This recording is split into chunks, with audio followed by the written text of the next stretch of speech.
That was my last mission. How did you kill him? And the helicopter went up about 10 feet and crashed. Bam, I fell off. Damn. Said, God, I need help tonight. Yeah, we're talking about Fulak. The hand of God reached out and snapped it. Caught that helicopter. Yeah, we're talking about Fulak. Yeah, Fulak. That was my last mission. And we got into... We were supposed to destroy the base camp. The NVA had set up a base camp on the reverse side of the mountain. So I had to get in there to see how I can blow the hell out of that base camp. I run in some of the guards along the way and kill them. Finally got to the top. How did you kill him? Was it quiet? Were you in a firefight? It was a firefight. It was a firefight. All firefights. Trying to get in there. We didn't go in by helicopter. We walked in, fought our way in, because I had to see what's on the other side of that mountain. And I did blow it. I called in the Phantoms, and they came in and blew the hell out of it. And they came out wiggling their wings. They'd come in, again, just blew the hell out of it, dropping all kinds of ammunition. And then the helicopters helped us out, attack helicopters. We accomplished the mission. That base didn't operate anymore. Team Broadmont, but we had to fight our way there. And Fulak,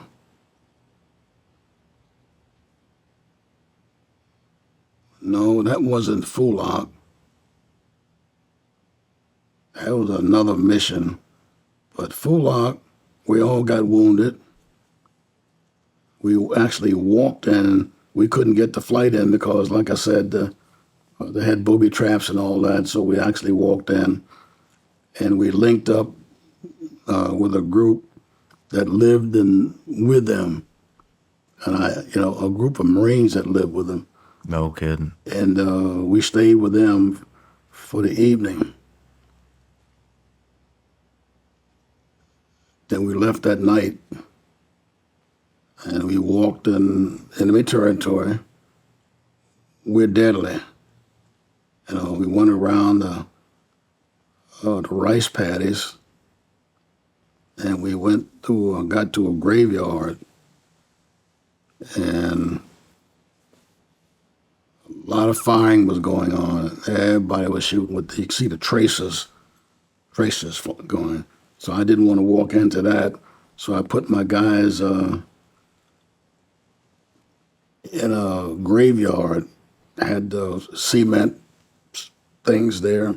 So we stayed there and watched the battle. So no, we're not going to walk into that. So we spent the night there, a good bit of the night.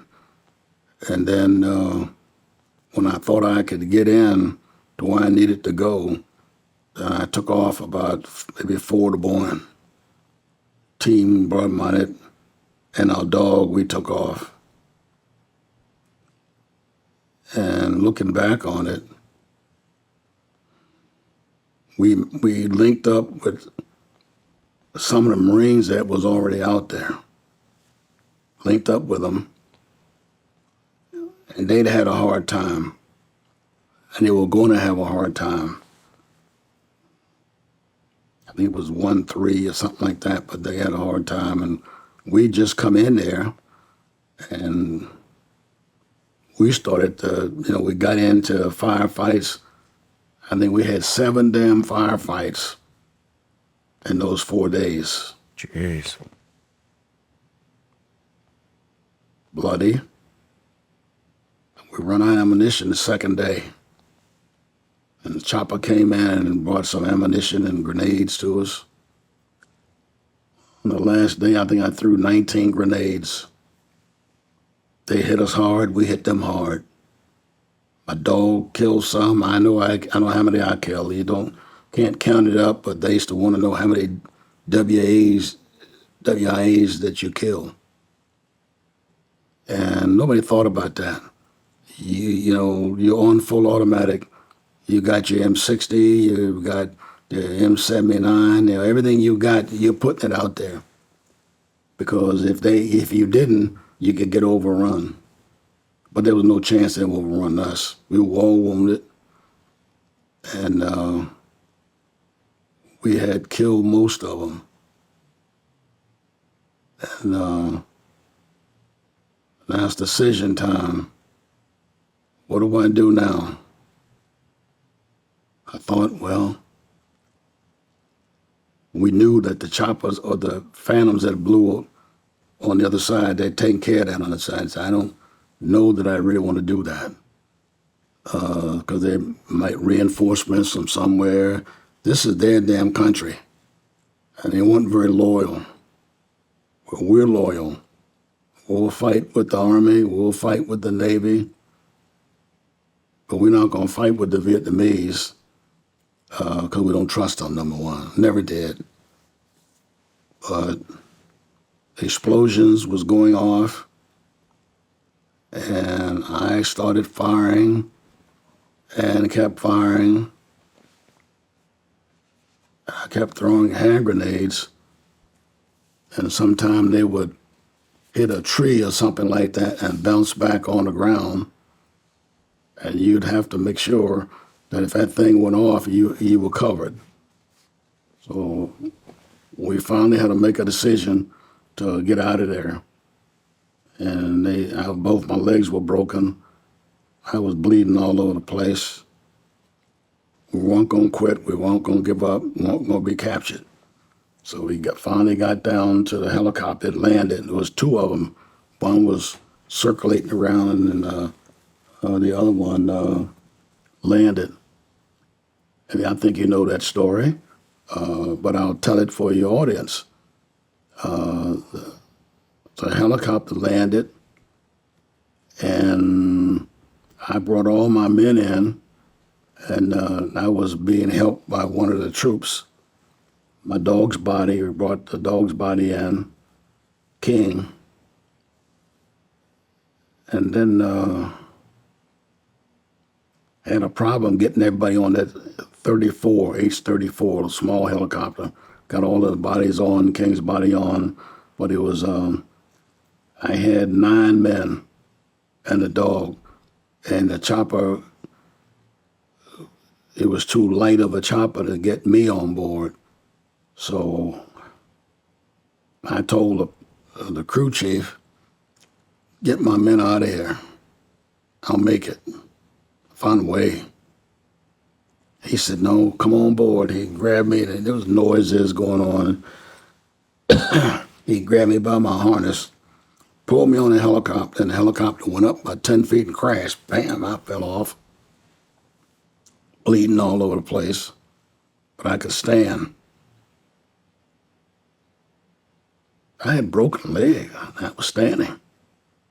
But this is battle. Your personal injuries don't count. He grabbed me again, pulled me on board. Now, I don't know, my corpsman had given me morphine. So I don't know if he went up another time or if we just went out of there. But he did take off, turned around, and it kept going. And one of the co-pilot was shot.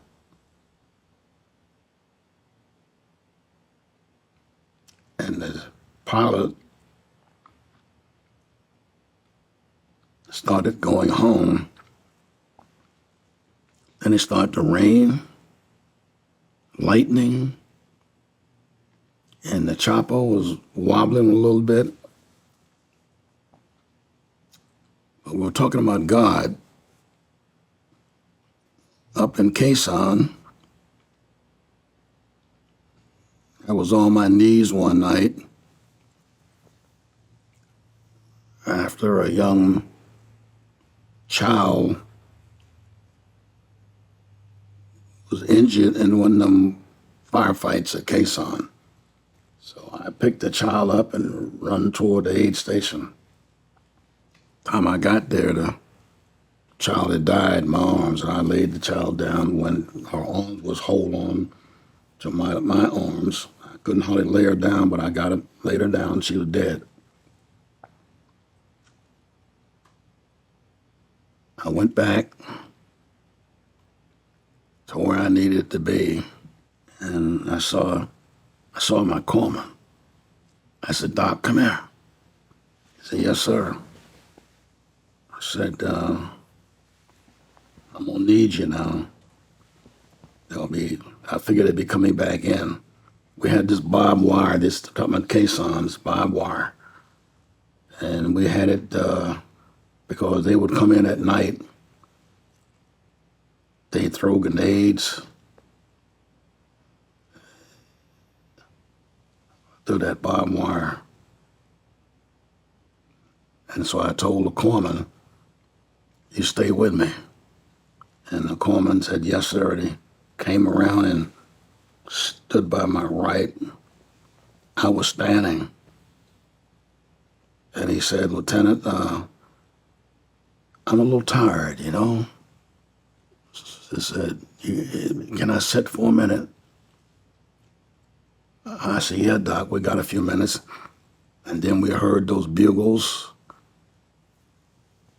"America, you die," and all this other foolishness. Doc sat down. I said, "Doc, they're coming now." Doc fell over dead, died on his post. Damn. That's when I said, "Damn." He didn't tell me he was wounded in a hole in his chest. I didn't see it, should have.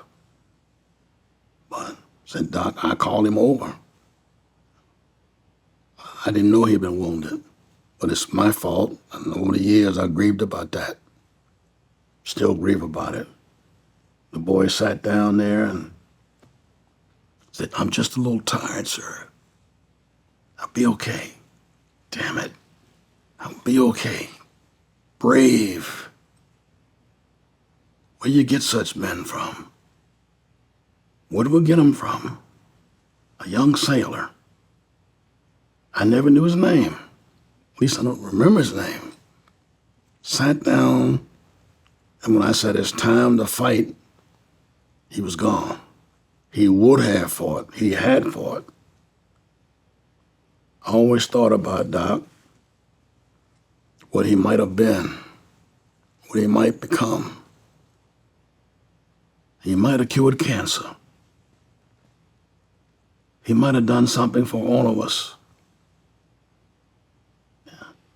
But then for me, the demons come home. Now you got to deal with Jim Capers, the warrior.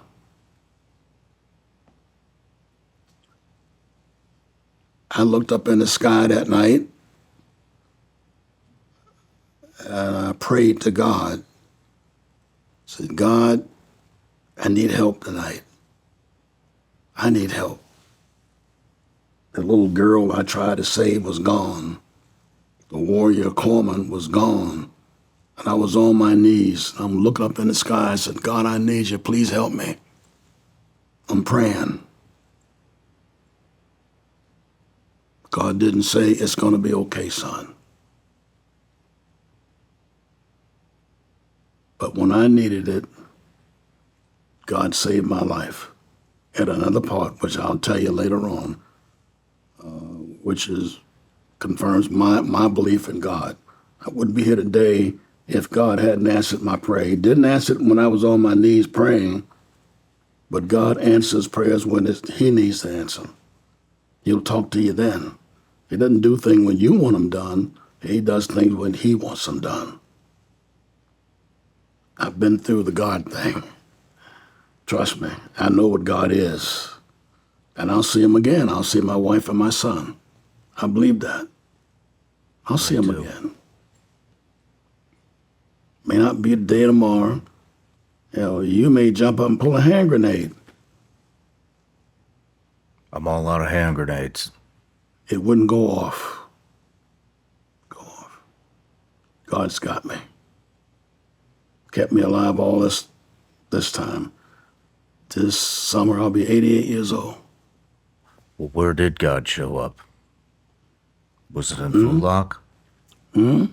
Where did God show up? God showed up in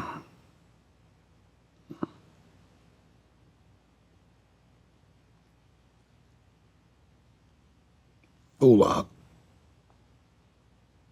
He always showed up when he went to show up. Maybe not for me, but other men that would have died and artillery came in that I didn't know was coming. But God showed up when I was coming out of Fulak.